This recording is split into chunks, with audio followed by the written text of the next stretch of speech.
오늘은 미국채에 대해서 한번 다뤄보도록 할게요. 최근에 뭐 업데이트된 내용이 있어가지고 뭐 경제 데이터도 많이 발표가 됐고 뭐 실업률 고용 데이터가 발표가 됐죠. 그리고 뭐 예기치 못하게 바이든 대통령이 대선 출마 후보에서 사퇴를 할 것이다라는 이야기도 나오고 있습니다. 그 이야기도 한번 말씀드려보도록 할게요. 그리고 앞으로 어떤 경제 데이터가 또 나오는지, 어떤 부분 우리가 주목을 해봐야 되는지, 앞으로 미국채 가격은 어떻게 될 것 같은지 이 부분에 대해서 한번 다뤄보도록 하겠습니다. 최근에 미국채 가격이 갑자기 트럼프 대통령이 바이든 대통령이랑 대선 토론하고 난 다음에 바이든 대통령이 굉장히 좀 안 좋다, 트럼프 대통령이 당선이 되면 국채 금리가 올라갈 것 같다라 그러면서 국채 가격은 굉장히 많이 갑자기 이렇게 떨어졌습니다. 그 전부터는 이렇게 국채 가격이 쭉 올라갔었거든요. 경제 데이터가 안 좋게 발표되고 뭐 소매 판매 안 좋았고 산업 생산 뭐 별로 좋지 않았어요. 그리고 고용 데이터 실업률도 계속 올라가고 있고 뭐 신규 실업수당 청구 건수도 올라가고, 그러면서 금리가 이렇게 조금씩 떨어지면서 가격은 이렇게 올랐습니다. 근데 갑자기 국채 가격이 트럼프 대통령이 당선될 것 같다라 그러면서 가격이 이렇게 많이 조정을 받았죠. 그러다가 최근에 다시 이렇게 가격이 올라가고 있다. 그리고 아직 금요일 미국 시장 금요일 기준으로 미국채 가격이 또 올라갔는데 아직 이게 반영이 안 됐죠. 그래서 지금 가격은 한 요 정도 선일 거예요. 그래서 국채 가격이 다시금 반등을 하고 있는 거긴 합니다. 그래서 저는 이때까지 국채에 대해서 굉장히 좋게 이야기를 했는데 근데 트럼프 대통령 때문에 이렇게 가격이 갑자기 떨어질 줄은 몰랐어요. 그래서 함부로 예측을 하지는 않겠습니다. 그렇다고 하더라도 장기적으로는 뭐 좋다라고 생각을 하고, 뭐 이 부분에 대해서는 여러 분들이 뭐 여러 사람들이 동의를 할 것이다 라고 뭐 저는 일단 그렇게 생각을 하고 있어요. 미국채 금리를 보면 이게 10년물 시장 금리인데 최근 들어서 쭉 떨어지고 있다가 갑자기 이렇게 올랐거든요. 트럼프 때문이죠. 여기 보면 이렇게 선을 그어 보면 뭐 많은 사람들이 선 그어서 투자를 하시죠. 선 그어 보면 이렇게 쭉 하향 추세를 가지다가 최근 들어서 다시금 반등을 하다가 다시금 떨어지고 있는 모습을 보이고 있다라고 살펴보시면 좋을 것 같습니다. 최근에 기사가 있었던 건데 7월 2일날 그때 기사가 트럼프가 당선이 되면 미국채 금리가 더 오른다라고 얘기를 합니다. 왜냐하면 트럼프 감세 정책 때문이라는 거죠. 감세라는 게 사람들로부터 세금을 안 거둔다라는 거죠. 그 대신에 이 세수를 충당하기 위해서 다른 나라, 다른 국가로부터 관세를 때려가지고 뭐 중국 같은 경우는 60% 관세를 때리겠다라는 이야기를 하고 있고, 중국을 제외한 다른 전 세계 국가들로부터는 한 10% 정도의 관세를 때리겠다, 이런 이야기를 하고 있거든요. 그렇게 되면 당연히 물가가 오를 수가 있겠죠. 그리고 사람들로부터 이렇게 감세 정책을 하게 되면 그 대신에 국채를 많이 찍을 수가 있겠죠. 그러면 당연히 국채 금리가 올라갈 수가 있습니다. 그리고 이민자 정책에 대해서도 반이민 정책을 펼치고 있기 때문에 그러면 물가를 또 올릴 수가 있겠죠. 그것도 미국채 금리를 올릴 수 있게 되는 요인이다 라고 얘기를 하고 있습니다. 그것 때문에 잘 나가다가 이렇게 금리가 쭉 떨어지다가 갑자기 경제 데이터가 안 좋게 발표된 거랑 상관없이 트럼프 때문에 미국채 금리가 올라간 거죠. 그러다가 저번 주 금요일 날 고용 데이터가 또 워낙 안 좋게 나오다 보니까 어쩔 수 없이 이거는 금리를 낮춰야 된다라는 이야기를 하면서 다시금 떨어지는 모습을 보이고 있어요. 그리고 바이든 교체론에 대한 이야기가 나오고 있는데, 이게 디즈니 상속료도 기부금 중단에 대해서 압박을 가하고 있다라는 이야기를 하고 있습니다. 보시면 디즈니 가문의 애비게일 디즈니의 뭐 손녀죠. 그리고 할리우드 프로듀서 데이먼 린델로프, 할리우드 에이전트 아리 엠마뉴엘 등 민주당의 주요 후원자들이 트럼프와의 토론에서 실망스러운 성과를 이유로 바이든을 교체하지 않으면 후원금을 제공하지 않겠다라고 경고를 하고 있다라고 합니다. 민주당 지지자들도 이제는 바이든이 내려와야 된다, 바이든 말고 뭐 지금 부통령인 카밀라 해리스, 그리고 아니면 미셸 오바마, 얘네들이 바이든 대신해서 민주당 대선 후보로 나가는 게 좋을 것 같다라는 이야기를 하고 있어요. 아무래도 제 개인적으로도 바이든이 다음 주 내로 좀 뭐 대선을 그대로 이렇게 이어간다든가 아니면 뭐 대선 후보자에서 이렇게 좀 나오겠다라는 이야기를 하지 않을까라고 예상을 하고 있어요. 그리고 낸시 펠로시 전 하원 의장 같은 경우도 바이든 건강 문제 우려를 제기하면서 이제 테스트를 통과해봐야 된다라는 이야기를 하고 있습니다. 토론에서 부진을 보인 것이 단 한 번의 실수였는지 아니면 건강상의 문제였는지 묻는 게 타당하다라고 밝혔다고 합니다. 그러면서 요거는 트럼프 대통령도 마찬가지로 모두 인지력과 건강 측면에서 어떤 테스트든 통과해야 한다라고 얘기를 하면서 트럼프 대통령도 이렇게 돌려갔죠.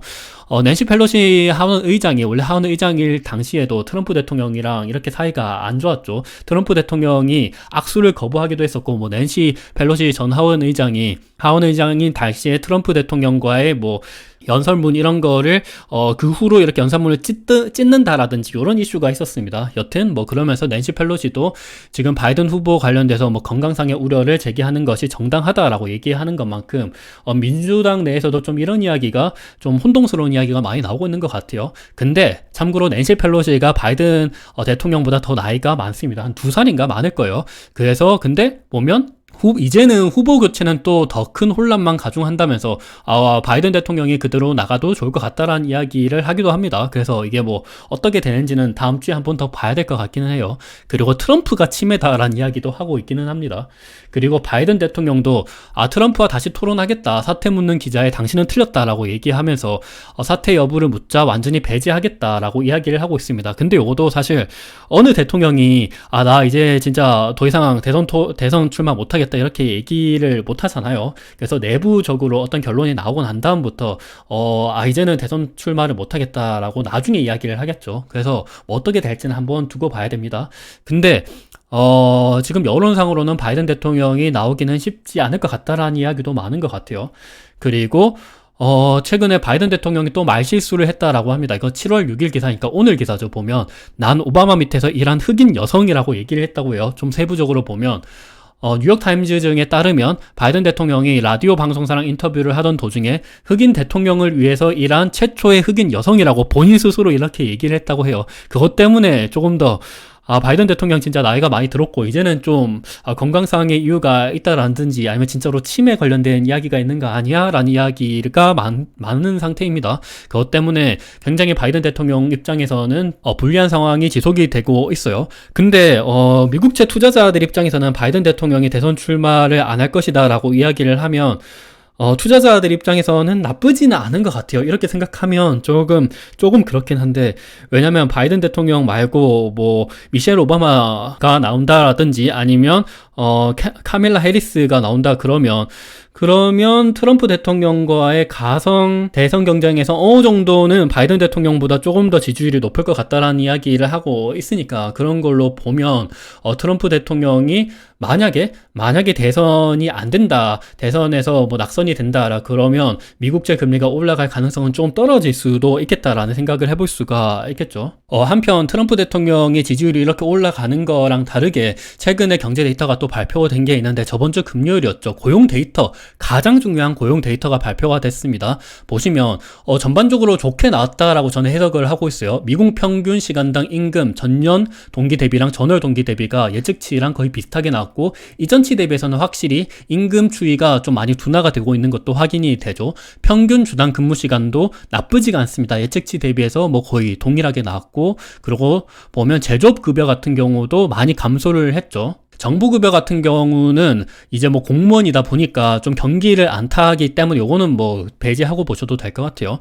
비농업 고용 지수가 근데 예측치 대비해서 높게 나왔습니다. 근데 요거도 이따 뒤에서 한번 다시 보시겠지만 세부적으로 까보면 그렇게까지 이게 안 좋은 게 아니에요. 그러니까 고용이 좀 냉각되고 있는 게 확인이 되고 있습니다. 그리고 경제활동 참가율 같은 경우도 이렇게 잘 증가하고 있는 것도 확인이 되고 있고, 그리고 보면 가장 중요한 민간 비농업 고용 부분 변화, 요게 가장 중요합니다. 왜냐하면 비농업 고용 지수에도 민간이 있고 그리고 정부 고용도 있거든요. 근데 정부 고용 같은 경우는 경기를 안 탑니다. 그래서 민간 고용 같은 거가 오히려 경기를 많이 타기 때문에 이 부분을 보셔야 되죠. 근데 예측치 대비해서 훨씬 더 좀 안 나왔습니다. 이 부분은 확실히 경기를 많이 타는 민간 고용 쪽에서는 많이 경제가 고용이 냉각되고 있다는 게 확인이 되고 있죠. 예측치 대비해서도 안 나고 이전치 대비해서도 안 나왔습니다. 뒤에서 한번 차트를 조금 더 세부적으로 볼게요. 그리고 실업률 같은 경우도 4% 이상이 나왔죠. 실업률이 확실히 안 좋게 나오고 있고 고용이 많이 둔화되고 있고 경제가 둔화되고 있다는 게 확인이 된 거예요.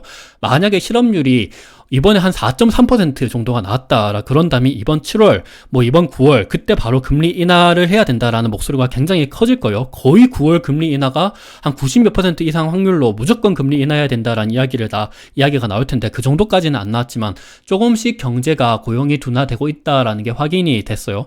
만약에 4.5%가 나왔다, 진짜 실업률이 높다라 그러면 지금 나스닥이랑 S&P가 완전히 박살이 나고 미국채 가격은 굉장히 급등을 하겠죠. 근데 그 정도는 아니고 서서히 냉각되고 있다. 이 정도 수준입니다. 조금 더 세부적으로 보면 실업률 추이가 최근 들어서 조금씩 올라가고 있죠. 그 전에는 보면 굉장히 낮았는데 완전 고용이라고 얘기할 정도로 굉장히 낮았는데 최근 들어서는 경제가 어느 정도 둔화되고 있는 게 확인이 되고 있습니다. 금리를 조금씩 낮춰야 되겠다라는 그런 목소리가 커질 수밖에 없는 거죠. 그리고 경제활동 참가율 같은 경우도 공급이 조금씩 늘어나고 있다는 것도 확인이 되고 있죠. 코로나 이전 수준으로 조금씩 회복을 하고 있습니다. 근데 사실 코로나 이전까지는 회복을 하기가 힘든 거는 사실이긴 해요. 왜냐면 코로나 때 돈을 굉장히 많이 풀었고 그때 당시에 건강상의 우려로 좀 일을 많이 쉬었던 사람들이 많죠. 그 사람들이 이제 복귀를 해야 경제활동 참가율이 늘어나는데 그 정도까지는 힘듭니다. 그래도 이민자들이 많이 받쳐주고 있고 그러다 보니까 경제활동 참가율이 많이 늘어나고 있고 이 말은 고용 측면에서 공급이 많이 늘어나고 있다는 거죠. 임금 상승률이 많이 둔화될 수 있다라고도 해석을 해볼 수가 있습니다. 그리고 비농업 고용지수도 최근 보면 계속 이렇게 줄어들고 있는 게 확인이 되고 있습니다. 그리고 수정치도 보면 이렇게 파란색으로 나와 있죠. 대부분 많은 곳이 파란색으로 나와 있는데 이게 5월달 데이터가 27만 2천 건이었는데 이번에 수정치가 27만 2천 건이 아니더라 21만 8천 건이더라 이렇게 예측을 하면서 수정치가 점점 더 낮아지고 있다는 것도 굉장히 긍정적이죠. 그리고 이번 6월 비농업 고용지수의 세부 데이터를 보면 산업별 데이터예요. 보면 좀 많이 증가한 게 정부 쪽이죠. 근데 정부 쪽은 말씀드렸다시피 이게 경기 흐름을 별로 안 탑니다. 그래서 정부가 이렇게 많이 올라갔다라 그러더라도 실제 뭐 고용 데이터 경제 측면에서 그렇게 반영을 하지 않는다는 점에 있어서 그렇게 우려사항은 아니라고 생각을 해요. 그리고 보면 교육이랑 헬스케어 이쪽에서 좀 많이 늘어났죠. 요것도 경기를 별로 안 타는 거예요. 보면 최근 들어서 비농업 고용 지수가 이렇게 많이 올랐었던 게 대부분이 정부 쪽이랑 그리고 교육이랑 헬스케어 쪽이었습니다. 근데 요거는 경제를 별로 안 타는 거예요. 오히려 경제를 많이 타는 게 뭐냐면 여기 보면 인포메이션 유틸리티 그리고 트랜스포테이션 뭐 이런 쪽이죠. 보면 뭐 매뉴팩처링이 가장 큽니다. 그리고 컨스트럭션 그리고 마이닝 로깅 이런 쪽인데 얘네들은 그렇게까지 증가를 하지 못했어요. 요 말은 비농업 고용 지수가 이번에 높게 나오긴 했지만 실제로 까보면 정부 쪽에서 많이 늘어났고 실제 민간 쪽에서는 많이 늘어나지 못했다. 오히려 예측치 대비해서는 많이 감소했기 때문에 고용이 확실히 둔화되고 있는 게 확인이 된다라고 살펴보시면 좋을 것 같죠. 그리고 민간 비농업 고용 지수 같은 경우도 앞서 보신 것처럼 이렇게 쭉 감소하고 있는 게 확인이 되고 있습니다. 수정치도 계속 하향 조정이 되고 있고요. 그리고 미국 평균 시간당 임금 같은 경우도 지금 계속 금리가 올라간 후로부터는 쭉 떨어지고 있습니다. 요것도 어찌 보면 앞으로 고용이 냉각되고 있는 게 확인이 되고 있다라고 살펴보시면 좋을 것 같고 미국 평균 주당 근무 시간 같은 경우도 쭉 떨어지고 있습니다. 사람을 해고하기 전에 일단은 사람이 근로자가 오버타임 하는 그 시간 자체를 줄이죠. 그래서 근무 시간이 이렇게 줄어드는 것도 앞으로 뭐 이렇게 해고하는 거에 있어서 선행 지표라고 살펴보실 수도 있거든요. 요 지표도 계속 줄어들고 있다는 것도 좋은 점이라고 한번 보시면 좋을 것 같습니다. 그리고 파월 의장도 지난 4월 달쯤에 이렇게 얘기를 했었는데 고용이 강하더라도 인플레이션에 있어서 그렇게까지 걱정이 안 된다라고 얘기했거든요. 왜냐하면 이민이 빠르게 늘어나고 있다는 점이 가장 중요하죠. 강력한 일자리 창출은 25에서 54세 개인들의 참여가 증가하고 있고 앞서 보신 것처럼 참여가 이렇게 쭉 증가하고 있는 게 확인이 됐었죠. 어디 있었지? 여기 있었죠. 경제활동 참가율이 이렇게 쭉 늘어나고 있죠. 그리고 이것뿐만이 아니라 보면 강력한 이민 속도를 반영한 노동자 공급 증가가 수반됐다라고 얘기하면서 이민으로 인해서 노동력 공급이 크게 늘어나는 가운데 고용에 따라서 고용도 따라 증가한다면 인플레이션 파이팅 측면에서는 특별히 걱정할 게 없다라고 합니다. 고용이 증가하더라도 이민이 늘어나기 때문에 인플레이션 측면에서는 걱정할 게 없다라는 거죠. 왜냐하면 인플레이션 압력이 발생할 정도로 노동시장이 수급이 타이트해지는 게 아니기 때문이다. 수요보다 공급이 더 많이 늘어난다면 인플레이션 압력을 완화하는 데 도움이 된다라고 합니다. 왜냐하면 이민자들을 많이 받게 되면 이민자들이 아무래도 임금을 그렇게 높게 가져가기가 힘들잖아요. 그 말은 임금이 높게 안 올라간다면 인플레이션을 물가 상승을 많이 안 일으킬 거라는 거죠. 그리고 이민자들 덕분에 경제활동 참가율이 늘어나면 그만큼 고용에 있어서 공급이 많이 늘어나기 때문에 수요보다 공급이 많이 늘어나죠. 그러면 인플레이션에 있어서 압력을 완화하는 데 도움이 된다라는 얘기를 하고 있습니다. 실제로 보면 코로나 때 이렇게 미국 해외 출생 노동력 추이가 보면 코로나 때 이렇게 감소를 하다가 그 후로부터는 쭉 올라가는 게 확인이 되죠. 이렇게 되면 인플레이션율에 굉장히 긍정적이다라고 해석을 해볼 수가 있습니다. 근데 트럼프 대통령 같은 경우는 이게 반이민 정책을 펼치다 보니까 트럼프 대통령이 당선이 되면 요 해외 출생 노동량 추이가 이렇게 쭉 감소를 하고, 그 말은 노동력 측면에서 공급이 줄어들고 상대적으로 수요가 올라가면서 미국채 금리가 올라갈 수가 있다라고 해석을 하는 거죠. 그래서 트럼프 대통령의 지지율 올라갈수록 최근 들어서 금리가 올라가고 있었다라고 해석을 해볼 수가 있습니다. 근데 실제로 경제를 보면 계속 위축이 되는 게 확인이 되는 게 애틀란타 페드에서 예측하는 GDP now, 그러니까 GDP 예측치인데, 그게 보면 최근 들어서 계속 감소를 하고 있어요. 그리고 애틀란타 연준뿐만이 아니라 뉴욕 페드도 보시면 뉴욕 페드에서도 최근 들어서 GDP 예측치가 계속 감소하고 있습니다. 최근에는 1.79까지 감소를 했죠. 6월 28일 날 그때는 1.93%였는데 최근 들어서는 1.79%까지 이렇게 쭉 감소하고 있습니다. 조금 더 뉴욕 페드에서 보는 왜 이렇게 GDP가 떨어질 것인지, 왜 그 이유를 보냐면 ISM 제조업, 뭐 가격지수, 고용지수, 그리고 비제조업, 서비스업 지수죠. 그리고 뭐 ADP 비농업 지수, 그리고 민간 실업률, 그리고 뭐 수입 수출 지표, 졸츠, 뭐 이런 데이터가 전반적으로 이렇게 GDP 예측치에 들어가는데, 보시면 최근 들어서 다 안 좋게 나온 거죠. ISM 제조업 최근에 안 좋게 나왔죠. ISM 서비스업 최근에 안 좋게 나왔습니다. S&P 글로벌 같은 거는 최근 들어서 좋게 나왔는데, 근데 ISM 서비스업 지수가 원래 조금 더 전통의 서비스업 지수예요. 조금 더 데이터도 많고 조금 더 사람들이 많이 신뢰하는 데이터죠. 그 서비스업 지수는 최근 들어서 계속 안 좋게 나왔습니다. 50 미만으로 나오면 지금 경제가 위축이 되고 있다라고 얘기를 하는 거죠. 그리고 ADP 같은 경우도 최근 들어서 안 좋게 나왔죠. 실업률도 계속 높게 나오고 있습니다. 안 좋게 나왔죠. 그리고 수입 수출 같은 경우도 미국은 지금 계속해서 적자가 늘어나고 있는 모습을 살펴보고 있습니다. 그래서 이거 관련돼서 트럼프는 이제 엔저 관련돼서 뭐 제2의 플라자 합의를 통과할 것이다 라는 이야기를 하고 있는 만큼 수출도 미국은 지금 안 좋아지고 있어요. 수입이 더욱더 많이 늘어나고 있죠. 일본으로부터 뭐 도요타 자동차를 들어오든지 이런 식으로 보이고 있습니다. 졸츠 같은 경우는 최근 들어서 좀 좋게 나왔는데 그래도 다른 지표가 안 좋게 나오다 보니까 GDP가 쭉 떨어지고 있다, 경제 흐름이 굉장히 좀 안 좋아지고 있다라고 해석을 해볼 수가 있습니다. 그래서 이런 데이터를 보면 사실 트럼프 대통령이 앞으로 지지율을 어떻게 변화할지 잘 모르겠긴 한데, 그리고 바이든 대통령도 후보를 사퇴할지 안 할지 뭐 이런 부분들은 좀 정치적인 요소다 보니까 미국채 금리를 함부로 해석하는데 좀 어려움이 있기는 해요. 근데 실제로 경제 데이터 자체는 계속 감소되고 있는 게 제가 진짜 지난 영상에서도 계속 말씀드리고 있습니다. 그래서 경제 데이터만 보면 확실히 금리를 떨어뜨려야 되는 게 보이고 있습니다. 국채 가격은 올라갈 수밖에 없는 구조를 보이고 있는 거는 사실이긴 해요. 그리고 이번에는 이제부터는 어떤 거를 좀 중요시 봐야 되냐, 다음 주 수요일 날 그때 이제 파월 의장이랑 그리고 보우먼 이사가 이제 연설을 하죠. 그리고 10월 다음 주 수요일뿐만이 아니라 목요일도 파월 의장이랑 보우먼 이사가 이렇게 연설을 또 할 거예요. 보시면 파월 의장이 연설하는 게 10일, 그리고 10일 뭐 00시그로 23시인데 이게 한국 시간 기준으로는 11일이 되겠죠. 그리고 보우먼 이사 같은 경우도 10일, 11일 요때 이제 이야기를 합니다. 이게 한국 시간 기준으로는 뭐 한 오후 2시, 오후 3시 정도겠죠. 그리고 이때는 오후 4시 반 정도가 되겠네요. 이때도 한 보우먼 이사가 얘기를 하는데, 보우먼 이사는 최근 들어서 굉장히 금리를 올려야 된다라는 이야기를 한 만큼 얘가 제일 매파예요. 얘가 제일 문제예요. 여튼 얘라 그러면 안 되죠. 이 이사님이 어떤 식으로 얘기를 하는지가 굉장히 중요하다. 근데 최근 들어서 파월 의장은 뭐 굉장히 비둘기파적으로 말을 하고 있기 때문에 파월 의장이 또 좀 우리한테 긍정적인 말을 하기를 기원합니다.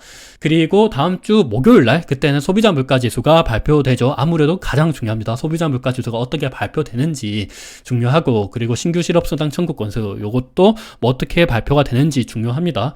그리고 CPI가 발표되더라도 세부 지표도 보셔야 되는데, 요 세부 지표도 다음 주에 발표되면 제가 또 업데이트 해 드릴게요. 보시면 최근 들어서 높게 발표되는 게 이 노란색 에너지를 제외한 서비스 지수죠. 뭐 교통이나 아니면 뭐 우리가 머리카락 자르러 가는 거 미용실, 아니면 뭐 자동차 보험료 이런 것들이 다 포함이 되는데 최근 들어서 쭉 감소하다가 옆으로 눕고 있거든요. 서비스 물가가 어떻게 변화되고 있는지, 그리고 쉘터, 주거비는 어떻게 잘 떨어지는지 확인하셔야 되고요. 그리고 메디컬 메디컬 케어 요것도 최근 들어서 좀 다시 올라가는 모습을 보이고 있거든요. 근데 바이든 정부가 최근에 뭐 노보노디스크랑 1111을 겨냥하면서 다이어트 약물 떨어뜨려야 된다, 약가 인하해야 된다, 인하 안 하면 내가 뭐 행정명령을 내리겠다, 이런 이야기를 하고 있습니다. 여튼 그러면서 약가에 대한 것도 한번 보셔야 되겠죠. 소비자 물가 지표는 최근 들어서 쭉 감소하다가 옆으로 눕고 있는데 전반적으로 어떻게 되는지 이것도 한번 살펴보셔야 돼요. 그리고 금요일 날은 생산자 물가 지수가 발표되죠. 생산자 물가 지수도 중요한 게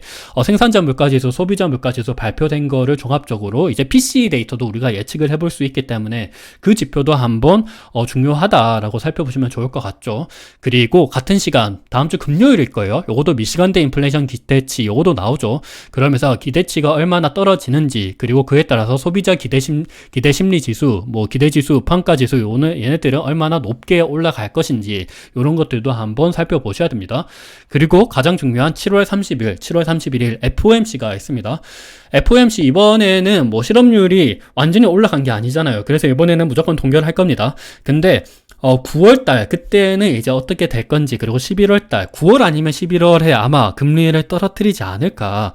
근데 9월에 떨어뜨리려고 하더라도 트럼프 대통령이 만약에 연준에서 금리를 떨어뜨리면 굉장히 공격을 할 거거든요. 그래서 요거 관련돼서도 한번 머리가 아픕니다.